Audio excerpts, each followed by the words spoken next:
Sunday ছুটির দিন, তাই জন্য ভেবেছিলাম আজকে কোথাও একটা বেরোবো। যেহেতু সারা সপ্তাহ সেরকম একটা টাইম পাই না, তাই জন্য জামাকাপড়ও বের করে রেখে দিয়েছিলাম।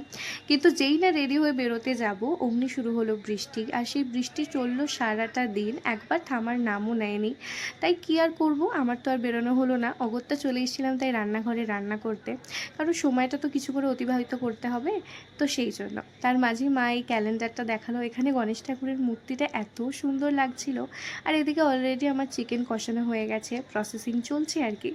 আর এদিকে আমার হালকা হালকা খিদেও পাচ্ছিল, তাই জন্য একটু ম্যাগি বানিয়ে নিয়েছিলাম। এই বৃষ্টির দিনে ম্যাগি খেতে বেশ ভালোই লাগে। আর আজকে যেমন আমি বেরোতে পারিনি বলে আমার মনটা ভেঙে গিয়েছিল, ঠিক সেইভাবেই পাঁপড়গুলোও ভেঙে গেছিলো। যাই হোক, বসে বসে একটু পাঁপড় খাচ্ছিলাম। আর সারাটা দিনই বৃষ্টি হচ্ছে আর থমথমে ওয়েদার, তো সেটাই বসে বসে একটু দেখছিলাম। মনটা ভীষণ খারাপ ছিল, কিন্তু তার মধ্যেও আজকে লাঞ্চটা ছিল ভীষণ স্পেশাল। পোলাও আর তার সাথে চিকেন কষা। খাওয়া দাওয়ার পরে একটু বসে বসে পাঁপড় খাচ্ছিলাম। বিকালের দিকে আবার একটু ছাদে গেছিলাম, বৃষ্টিটা তখন নেই, তবে ওয়েদারটা বেশ থমথমে। একটু বিকালের দিকে এই মাখানাটা রোস্ট করে খাচ্ছিলাম। সারা বিকেল কিছুই করিনি। রাতে ডিনারেও ছিল সেম ওই পোলাও আর মাংস। আর রাত্রি হলেই আমার একটু মিষ্টি খাওয়ার ক্রেভিংস হয়, তাই এই কেকটা খাচ্ছিলাম। That's it for today. Okay.